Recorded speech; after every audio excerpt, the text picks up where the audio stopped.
I always feel like I should start these things off with like, Fostermother, like some metal intro, and so not me. So they always start off real awkward and weird. So Travis and Steven from Fostermother, thanks for being on here. Nice to be here, man. Thanks for having us. Excited for you guys. When this comes out, your album will be out the very next day. It's called The Ocean. It's pretty exciting. You guys are on Ripple Music now. Big album for you guys.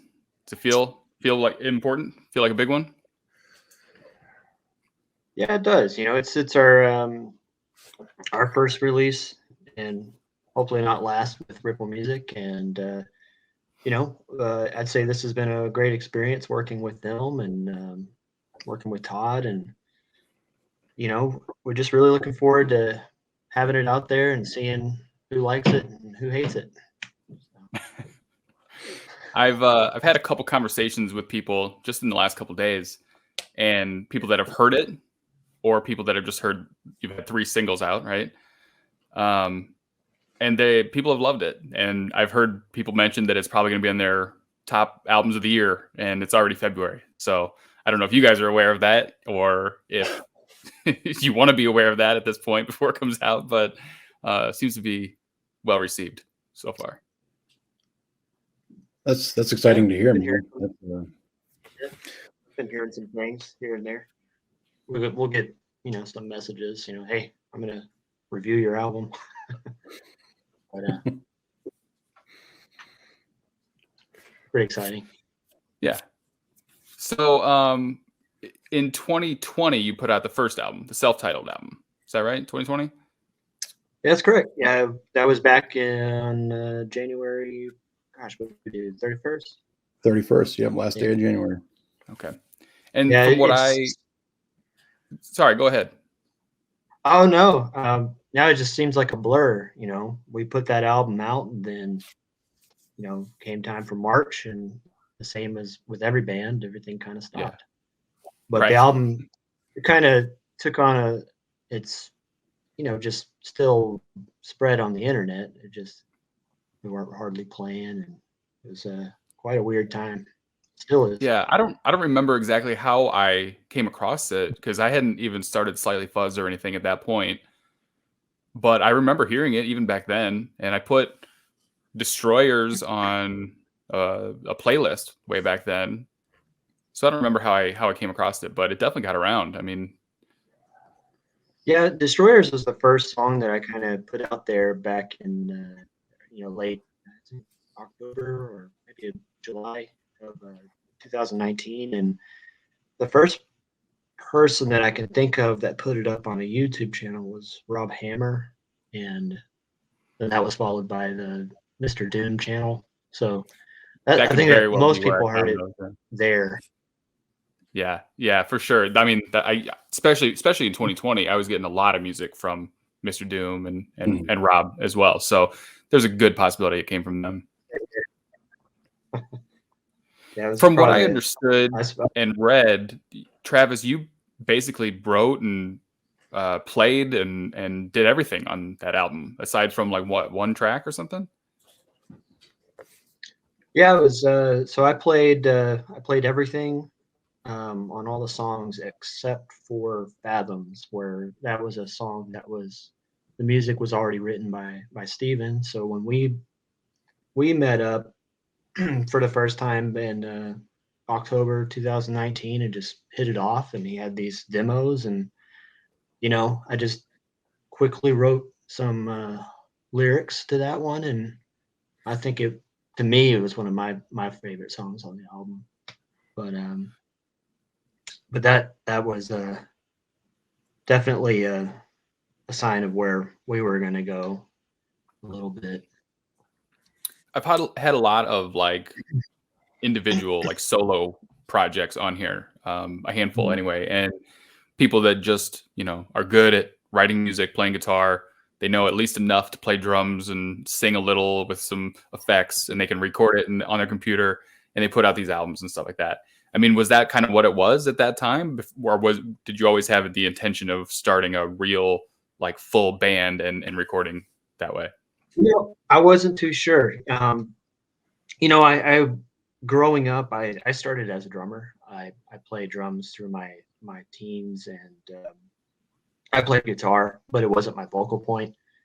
And through my 20s, a lot of people I knew just weren't into heavy music and stuff. So I had a lot of friends in the indie rock and all that kind of stuff.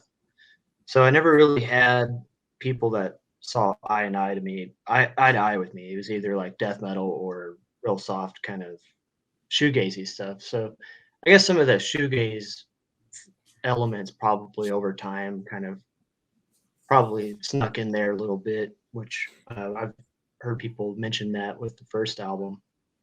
I still have no Yeah, idea what shoegaze or doomgaze or any of that stuff is. So I mean, I think the term's gotten lost over the years, but it was really just, I think it was just a way to describe bands like Sonic Youth staring at their pedals, like hitting pedals. yeah. It was kind of at that time like, why are they looking down? But what are these, what are these people on stage, making all these weird sounds? But yeah, I didn't really have expectations for this to become a full-fledged band at the time. I was just making music that I liked and decided to kind of put it out. And you obviously knew And enough it wasn't until me about and Steven recording started. and stuff. Yeah, I have been recording since I was a teenager. I started on Tascam cassette, 4-track recorders, and went to like digital recorders, and then eventually moved on to PC. And it's just something I never stopped learning how to do. I'm still learning. I mean, it's just something I enjoy. I've always enjoyed the recording process, just sitting there kind of creating and learning how to make You it do it on sound your own better. computer and stuff? Yeah, so I've got I've got equipment and interfaces okay. and a lot of microphones and stuff. So I did it all at home. The drum tracks are all tracked in my house, and yeah, it's a lot of time spent just kind of jamming with yourself, basically. But And then I'd say Steven, how did you meet Travis? How did you come in for this song and the first album and stuff? So well, it's kind of weird. It's almost like online dating. We sorry, Travis. I'm gonna go now. Bye. I was on what was that page? Band Mix, is that what it's called? And I was looking for some people to jam with. I was in a cover band at the time, and I had a bunch of my original. What was the cover band? What were you guys covering? Oh man, we were like Cheap Trick, like classic rock stuff. Cheap Trick's from Rockford. That's where I'm at. Man, I love Cheap Trick. I'm a huge Tom Peterson fan, and Bunny Carlos. Man, I don't know. I love Cheap Trick, so that was always my input for classic rock bands. Awesome. Yeah, it was. So I was on there just searching for. Hold on 1 second. Sorry. All right, kiddo. I need to do this. All right. Okay. All right. Go over there. Go play a game. Sorry. It's okay. Yeah. So I was there looking for, I don't know, just anything. I posted my original music on there. A couple of demos, I think, that I had put out on whatever platforms would take them. And Travis reached out to me through there, or maybe even through Instagram. Actually, I think it was through Instagram, and said he'd listened to one of the tracks I put up there and he liked it. And what did it sound like? What were your demos and stuff sound like? I was doing a lot of I guess it'd be the closest thing we considered like post rock. So Mellotrons, like vintage type synthesizers, but with kind of edgy guitars and a little bit of doomy atmosphere. Not a whole lot, but just kind of a blend of all of that. I'm not really sure what to classify it as, to be honest with you. But yeah, he reached out. He said he liked it, and it turned out he was in Houston also. And we were like, why don't we just go to Guitar Center, meet up, chat it up, see how it goes. And we went there, and I think with the intention of jamming, and I brought my guitar, and we didn't end up jamming at all. We just talked for like an hour and a half. He was wearing a Porcupine Tree t-shirt, and I'm a huge Porcupine Tree fan, and like that's kind of rare in Houston, especially to find someone who's a prog rock fan like that. So that was, we hit it off really well, and he sent me his Empty Suns album, which was something he'd done previously, and he sent me Fostermother, and I fell in love with Empty Suns. Then I listened to Fostermother. I was like, oh my god, this is amazing. This is awesome. So I was Were like, those kind of the versions that appeared on the album that you were hearing, or did you guys re-record some of that, redo any of that? The stuff he sent me was as it was basically how it came out. Okay. I think he may have remastered it or something, but the recording and the mixing was all done at that point. And so I sent him a couple of tracks, and the one that he felt was probably the best one for that was Fathoms. And it kind of blended seamlessly with his other stuff. So that was a really crowning achievement for us, I think, was that we're able to blend our stuff so seamlessly. So Yeah. I'm gonna put my earbuds in. So it to me, like both albums sound like Fostermother, but if anything, that first album is a little bit more like heavy psych, whereas you tiptoed a little bit more into like doom on this new album. Is that fairly accurate to say, maybe? Yeah, I would say so. Yeah. You want to play Minecraft together? Unintentionally, though. I mean, whenever I sit down and write stuff, I don't think like I'm gonna write a doom track. I've always been heavy into like a lot of doom bands and Black Sabbath and stuff. Growing up, I was a big Type O Negative fan. So like, usually if I plugged in a guitar and had my Rat pedal or some fuzz pedal, I always dialed it all the way up.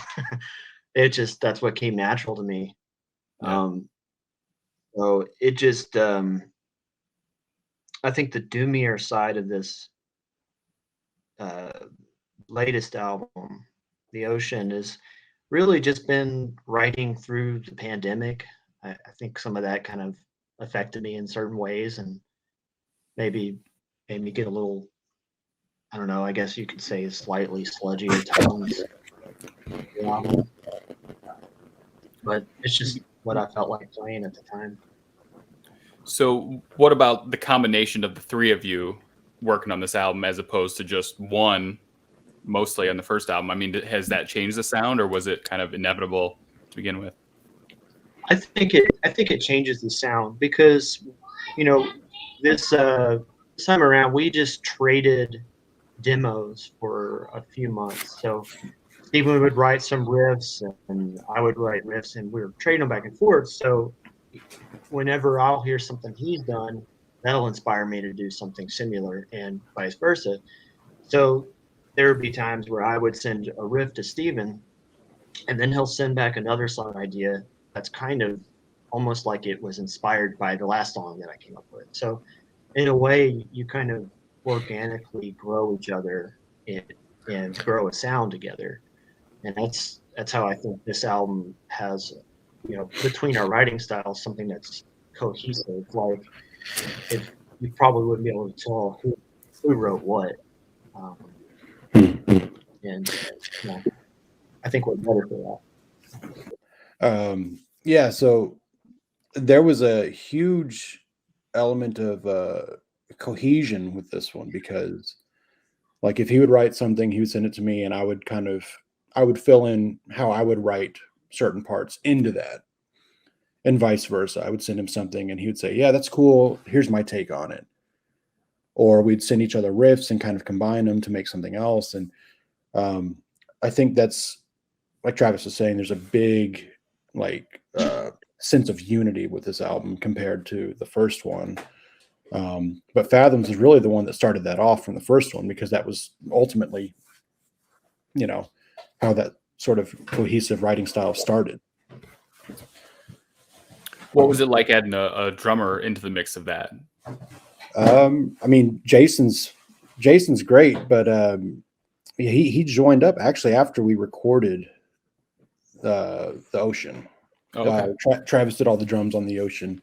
We were between drummers at that time. Gotcha. And when did Ripple enter the picture? I mean, to have an album that you mostly wrote by yourself, Travis, and recorded by yourself and played by yourself, aside from a track, like how does Ripple enter the picture? What is it like to like go from this solo project into like this kick-ass label like Ripple that has all these great bands and great music coming out? You know, I think it's really great. You know, I didn't really think we would be working with Ripple like we are now, but it is. It's been a really great experience. You know, to work with a label like that you really do feel like you're kind of joining a family. You know, there's been so many great bands that we've had, you know, pleasure of sharing the stage with. We did Ripple Fest and you know, I think it's just overall kind of inspiring. You know, we just want to make sure we keep the momentum up. You know, we really started talking to Ripple about a year ago, and I've been sitting on it for a while. But yeah, it's been a really great experience. You know, we're very, very happy with that. Do you feel like you are, I don't know if rock stars is the right word to use necessarily, but like for me, like even having this podcast, I talk to bands that I literally listen to. Like it's not music that I listen to because I have to, because I'm going to write a review and then I never think about it ever again. Like I get to talk to people like yourselves that they literally create music that I would listen to even if Slightly Fuzzed wasn't a real thing. So like for you guys, do you feel that? Like, do you feel like this is a real thing? You're real musicians, you're a rock band, you're rock stars at all? Or does it feel like just some hobby still at this point? Well, it definitely feels like a real band. It's not a hobby for me. I don't think any of us feel like it's a hobby. But rock stars, no. I mean, you guys have played some You know, awesome shows, like even Ripple Fest, yeah. you know, and played with some great bands. Mothership was there, and you know, Wino was there and stuff. Like playing big shows like that. Do you feel like the weight of that? Like going, holy shit! Like this is a real thing. Yeah, we go to our day job, but like this is crazy. Or are you just like, oh, I don't know, we're making music and whatever comes next?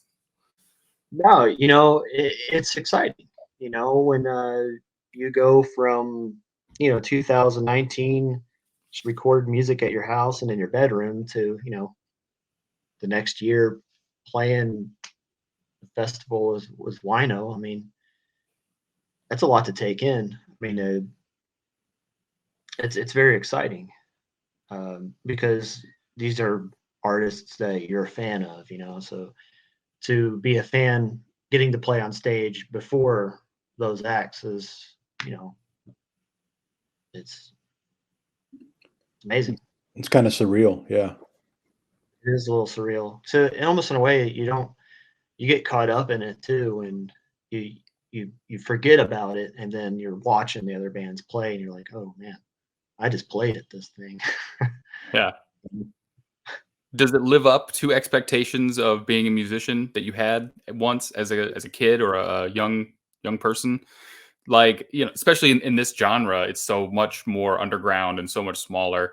You know, no one's like trashing hotel rooms and shit at this point. Everyone goes home to their family. They have kids. They go to bed early. They have a day job.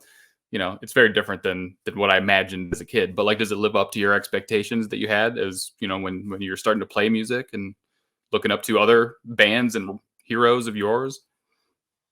You know, I don't know really if I had a big set of expectations of like being a big rock star, you know, and you know, going around in a big bus and passing out and all that stuff. But I've really just my drive's just been, you know, I just like making music, and anything that can keep me on that track has been the right track for me. And that's how I've been since I was a teenager, So it's like,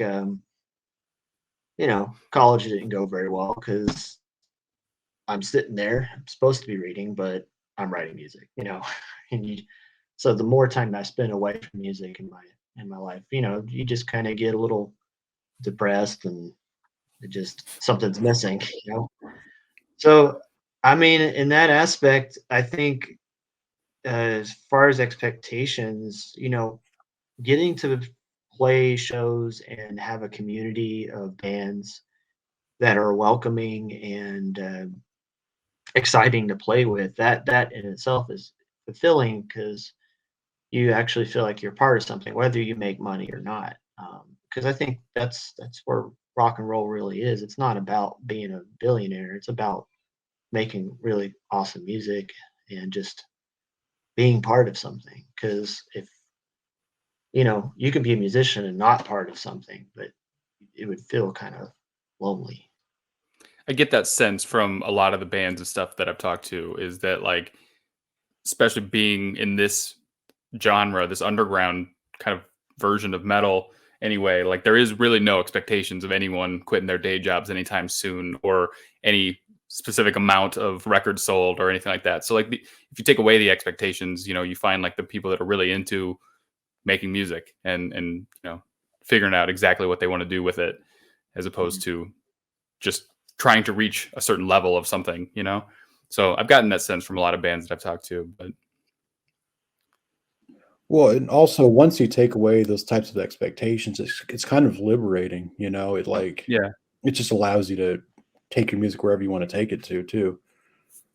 what's the game plan for shows and stuff this year? Can you trying to get into like Psycho or anything like that? Can you get into a show like that, or just playing around Texas? Or Right now, we're just we've kind of planned all of our Texas dates, and we're kind of looking into venturing out of Texas later this year.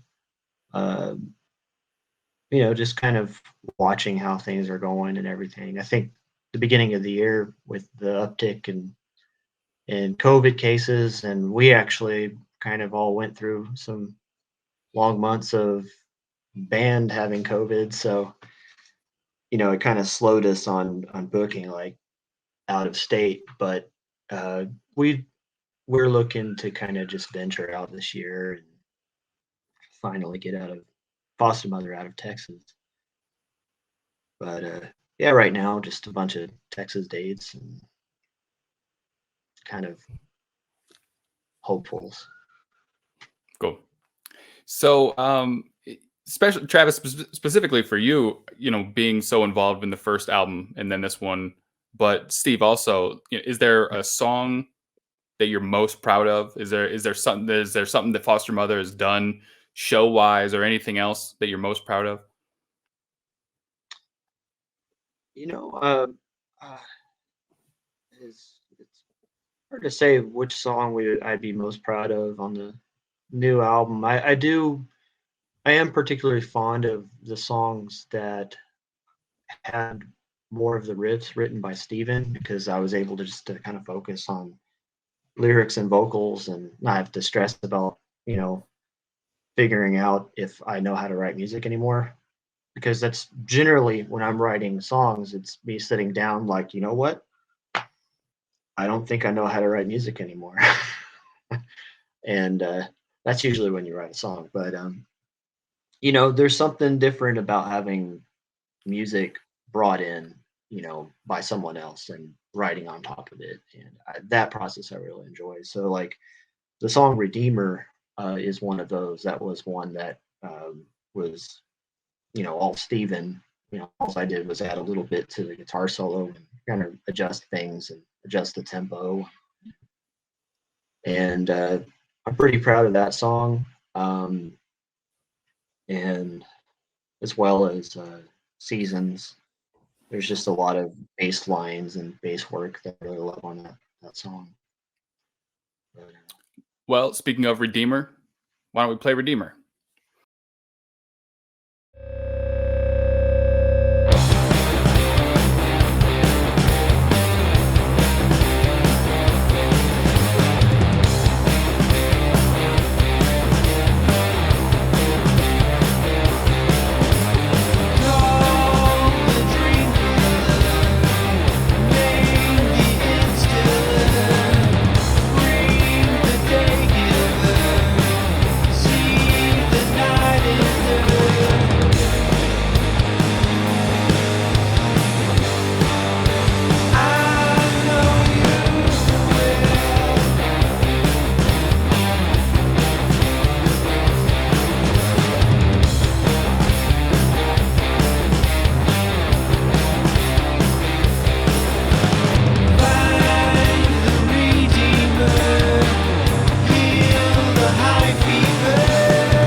That was Redeemer. Hey man, that's I was stoked that you sent that one over, and it's cool that you said that was a song that you were pretty proud of, because I think it could very well be my favorite off the album too. It's a cool song. It's got kind of like a tempo change in there, and it's got that outro at the end that's a little different and stuff. Like it's a very cool track. Enjoy it. Man, thank you. You worked hard on that one. It's cool. I was just gonna say, for all the songs I played drums on the album, that was the most fun. Most fun? Yeah, it wasn't just all down tempo. Cool. The artwork? So, the artwork for the ocean, where did that come from? Because it's a lot different than your self-titled album. It's a different vibe altogether. It's awesome. It's awesome artwork. I know that it's Ryan Hancock. I think I followed him and saw it and shared when you guys shared it. I saw that it was his artwork, his painting. But what's the story behind that? How does it tie in to the album and everything? Well, with this album, I think the lyrical themes kind of centered around just not on purpose, but it just kind of gives in that kind of depressive isolation kind of territory. So we really just looked for artwork that spoke to the feeling conveyed by the lyrics. And, we were a big fan of his artwork. So actually, I was looking at a lot of his stuff, and then I was messaging Steven, and one of us brought him up first, and they're like, oh man, I was just looking at his stuff too. So just the fact that we both came up with him as an artist was one of the reasons we just decided to shoot him a message and use something that he had. Yeah, he's got great stuff, and it definitely fits the vibe of the album. And I love when visual artists, painters, and things get to just repurpose their art for an album cover. They're so much more above what some people do for album covers. These people are really talented. That's what they do, is make these paintings and stuff. So to be able to use it for artwork on an album it's awesome. Yeah, it's a real honor. We just fell in love with that painting, and it was really between him creating something new and using something they had, and when we just didn't think that anything would work as well as that painting. So cool. So I have I think my favorite segment of Slightly Fuzzed is called Dumb Questions. And I'm going to ask you a series of really dumb questions, and you can give dumb answers if you like, or you can answer them honestly, or however you see fit. Sounds good, man. Okay. So this is dumb questions. First dumb question is, if you had to pick, who would be the better foster mother? The woman from Mommy Dearest, or this drunk from Annie?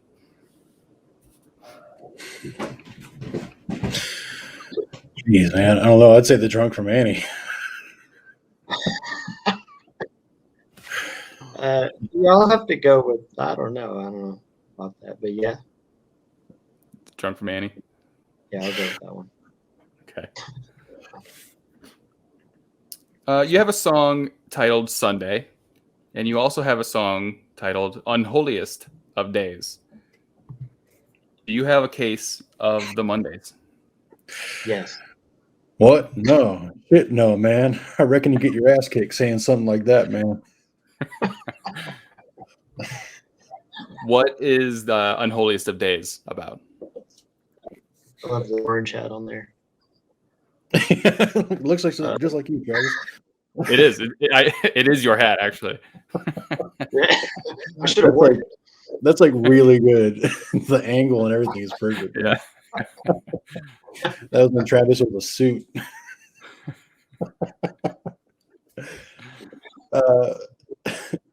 The the lyrics, originally my take on the lyrics for that song were actually about the pandemic as it started happening. And originally my idea was to have people's different perspectives. So like, you know, certain religious people thinking like the rapture is coming, or like self-serving people wanting to live out all their temptations and their greed before the end or whatever. And then Travis kind of took that and he made it his own sort of thing, and I think it works better that way. It's a little bit less literal that way. Okay. All right. This is a long one here. All right. Death Clock recorded an album in the Mariana Trench because it's the deepest, heaviest, most brutal part of the ocean. That album later went pentuple platinum.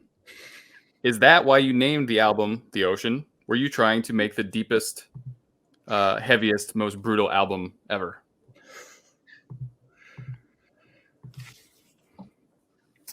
You know, we weren't able to record it on water, unfortunately. You did not record this on underwater? Oh, no. Where did you record this album? Was this one on your own too, or no? Did you record this somewhere? Yeah, recorded at the house again. Yeah, but which is not underwater, but you know, had it been underwater, this album might have been a little better. At the end of your video for Seasons, you pull out a bag of chips. What the fuck are zombos? All right.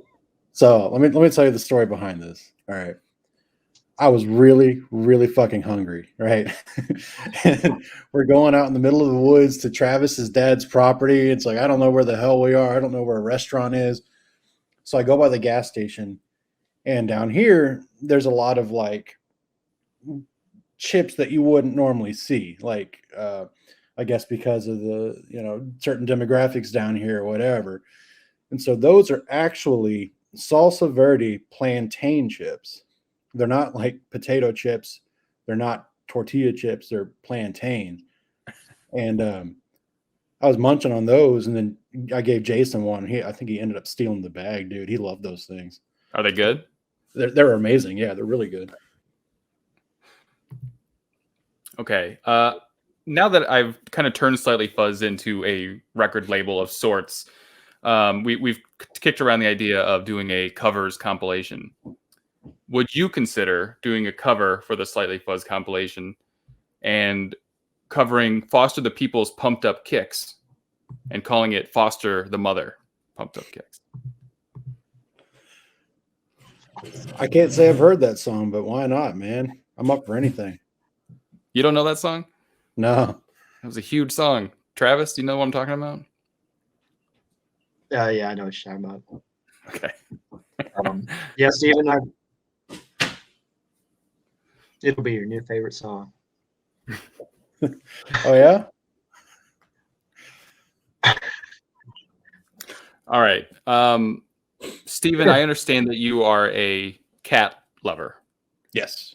And since Travis did a lot of the work on the Selftitled album, would you consider doing your own album and possibly calling it Foster Meow-ther?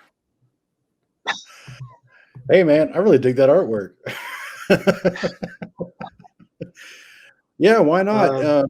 Just replace all the lyrics with various meowing felines. And in fact, most of the commotion I'm sure you're hearing tonight is cats chasing each other around here. How many cats do you have? I think it should be a whole. Too many, actually. Too many. Steven, whole album of Mellotrons and Cats. It just has to be Mellotrons and Cats. That's all you need, man. Yeah. Because a little inside information, every time Steven's like, I think we should have a Mellotron on the song, I said, I don't know about that. Yeah, I would. He would send a song over. I'd be like, all right, that's cool. I'll do my bass part. And then like a week later, I'd be like, hey, man, I sent you another version of it with some Mellotrons added to it. I see your cat back there behind you. Oh, yeah, there she goes. we had a cat for a while that had something wrong with his ears, and one like I don't know what you say, it kind of like puffed up, but then after that they drained it, it like just flopped over. And then the other one, like years later, did the same thing. So we had these like bent, crooked, down turning like ears, and he just looked like that's crazy, like the street cat. I mean, he looked rough, but he wasn't. He was just he's an awesome cat, but he looked like an alley cat or something. So congratulations again on the Ocean, and it's a great album. Like I said, I think a lot of people are going to have it on their best of 22 list at the end of this year, and it's only February, so it's great. And I appreciate you guys coming on here and hanging out and bullshitting for a little bit. Yeah, dude, thanks so much for having us. It was a good time. All right, that'll do it for me. All right, cheers, man. Thank you. Later. All right.